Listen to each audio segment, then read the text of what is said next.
O Justiça em Pauta está de volta. Hoje nós estamos falando sobre os direitos da mulher casada. Eu converso com o Dr. Josildo Pereira da Silva. Doutor, no bloco anterior eu deixei uma questão.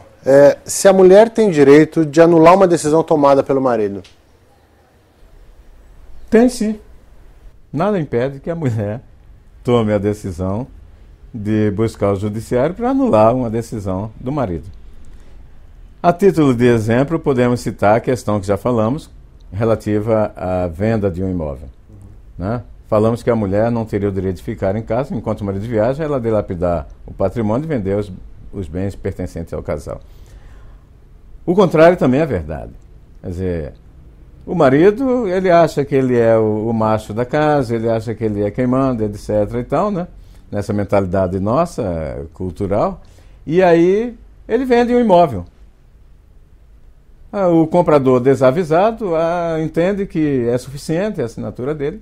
Depois a mulher descobre que o imóvel foi vendido. Né? Ela tem o direito de anular essa venda. Essa venda é nula. Depois de anular, ela ainda pode processar o marido? Cabe um processo? Não, aí vai depender para onde, qual foi o destino dado ao fruto desta venda. Né? Se houve desvio e posterior separação do casal, né? Aí ela tem o direito de pedir a parte cabente a ela, inclusive discutir valores, etc. Uma outra coisa que pode fazer, também de anulação de decisão do marido, é com referência ao casamento de filhos. Uma filha quer casar aos 16 anos, a mãe diz não, o pai diz sim. E ele vai ao cartório, dá a outorga, né? E a mãe pode anular essa decisão do marido. Essa emancipação só vale se os dois concordarem, se os pais... A emancipação é dos dois. A autorização também é dos dois, é do casal. Então, o casal deve fazê-lo. Se isto não ocorrer, pode haver uma anulação desta outorga. Hoje a gente fala de direitos da mulher casada. A mulher hoje tomou, no mercado de trabalho, na vida, na sociedade, a mesma posição que o homem, conquistou isso. Não soa machista a gente discutir um tema desse, por exemplo, o tema da mulher casada, o tema da mulher, os direitos da mulher, se hoje a Constituição diz que homens e mulheres têm os mesmos direitos e deveres? Essa discussão é pertinente exatamente porque o telespectador não tem as informações de direito. O que está registrado na cabeça do povo ainda é a cultura. E a cultura é machista. E a pessoa vai tomando decisões sem refletir. Não há respeito ainda pelo direito da mulher. Então, em virtude desse desrespeito, dessas desinformações existentes, penso que um programa desse naipe é totalmente cabível. É muito importante para que o telespectador tenha conhecimento dos seus direitos, saiba até onde eles podem caminhar ou não. Eu acho que uma outra questão também é questão recente, a Lei Maria da Penha, que trata dos direitos do homem que agride, que bate na mulher. Até então, muito pouco se apurava a respeito desses casos. E com mulheres denunciando homens e maridos, parece que a sociedade começou a prestar atenção nesse caso. Né? Então, mais e mais homens estão sendo condenados e punidos por agredirem as mulheres. Né? E talvez nem fosse necessário a Lei Maria da Penha se cumprisse na íntegra. Está certo que a Lei Maria da Penha é mais ampla do que o que já existe, né? Uhum. Mas se houvesse respeito, se houvesse acatamento do direito, por exemplo, uma agressão, o homem pode responder na forma do artigo 129 do Código Penal. Que é? Lesão corporal. Uhum.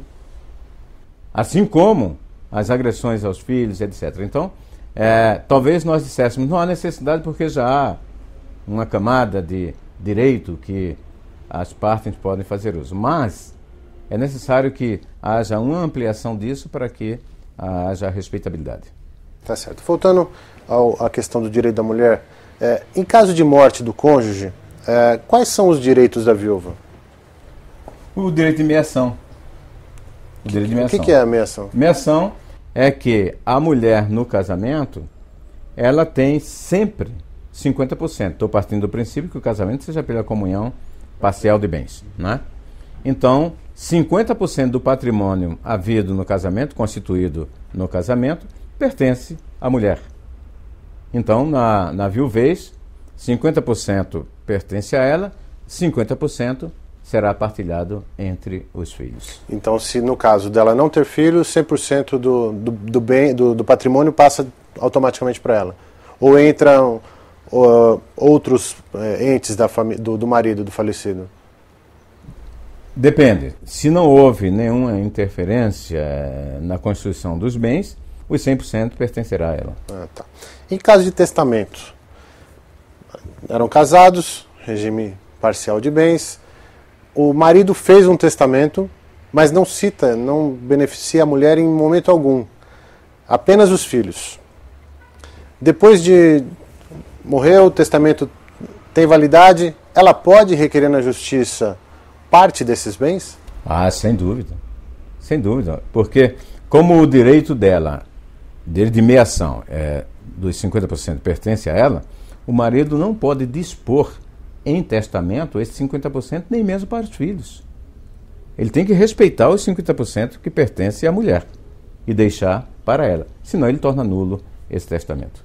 E no caso de ele também não citá-la, ou citar, por exemplo, citá-la, os filhos e mais alguém, mais um parente, uma mãe, um irmão, nesse caso ela também pode recorrer e não querer dar essa parte para a pessoa atestada? Ele pode citar quem ele entenda, desde que ele respeite a divisão, a divisão legal, os 50% da mulher e os 50% que lhe pertence, porque 50% do patrimônio pertence a ele. E aí esse 50% ainda não pertence aos filhos. Uhum. Pertencerão quando ele vier a falecer.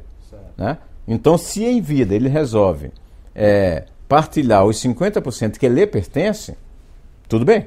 E aí a mulher não pode entrar na justiça para anular essa decisão e tentar reverter esse patrimônio para os filhos? Pode, ela pode discutir, sim. Ela pode discutir. E nesses casos o juiz... O testamento é discutível. Sempre. Sempre discutível. Quando se fere direito, especialmente. Existe um tempo mínimo de convivência entre um casal para que haja essa divisão de bens? Você diz na constância, na constituição do casamento? Isso, Ou a partir do momento que casou, um dia de casamento já está valendo. O juiz declarou, por isso que nós dissemos antes, né? Se não me falha a memória, artigo 1512 do Código Civil, que diz o seguinte: as partes manifestam sua vontade de casar e o juiz declara marido e mulher. A partir de então, com essa declaração, os direitos estão estabelecidos entre ambos. E qual é a diferença entre casamento e união estável? Sim, agora aí é necessário nós observarmos algumas coisas. A figura da união estável surgiu a partir da Constituição de 88. Tínhamos antes da Constituição a figura do concubinato. O que é o concubinato? O concubinato é a relação entre homem e mulher, e o concubinato dividia-se em duas figuras. Ou seja, o concubinato puro e o concubinato impuro. O que é isso?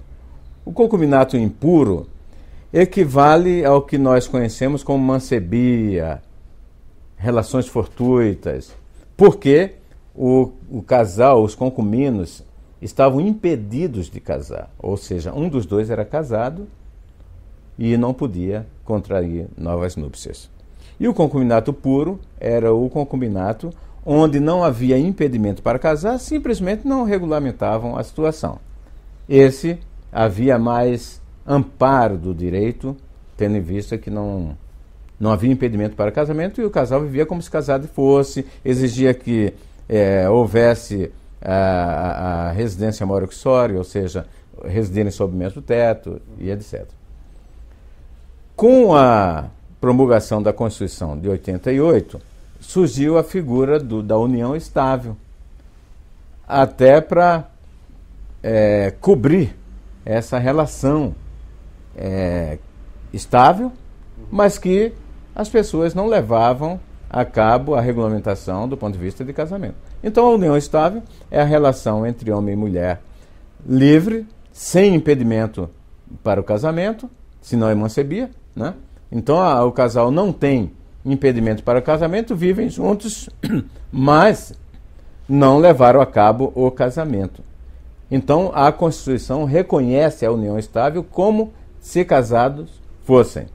Essa união estável pode, a qualquer momento, ser convolada, convertida em casamento. O casal pode ir ao cartório ou requerer judicialmente.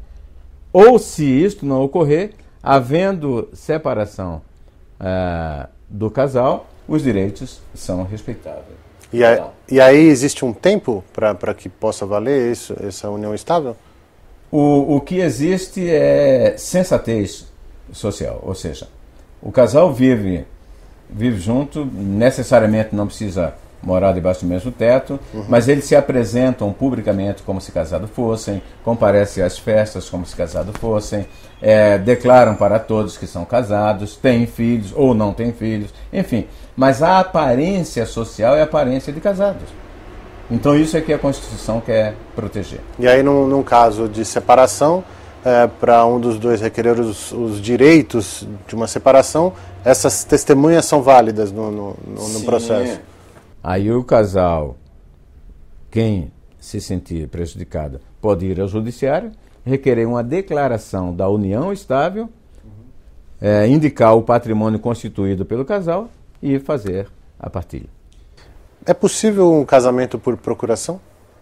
Sim, é possível. Porque o texto de lei, se não me falha a memória, artigo 1514 por ali, do Código Civil, diz que o casal pode comparecer perante o juiz para constituir o seu casamento, ou eles podem um deles fazer por procuração. Exemplo, os nubentes estão em dias de casamento. Surge para o homem ou para a mulher uma informação inusitada de que um parente muito próximo, mãe, enfim, faleceu num outro estado ou num outro país. E ele tem que se dirigir para lá, ele não quer faltar com este compromisso familiar, ele vai para lá, para o local onde tem havido o eventual falecimento. E aí, no dia do casamento, ele não pode estar presente. O que ele faz? Ele passa no cartório, pede para lavrar uma procuração por um instrumento público e indica um representante para declarar o seu casamento. E aí há esse casamento por procuração. Depois não há necessidade de reafirmar esse voto? Não há necessidade. Esse compromisso? O casamento é válido. Já está valendo. Já está valendo. Tá certo. A gente vai fazer mais um rápido intervalo. Pois não. O Justiça em Pauta volta já já.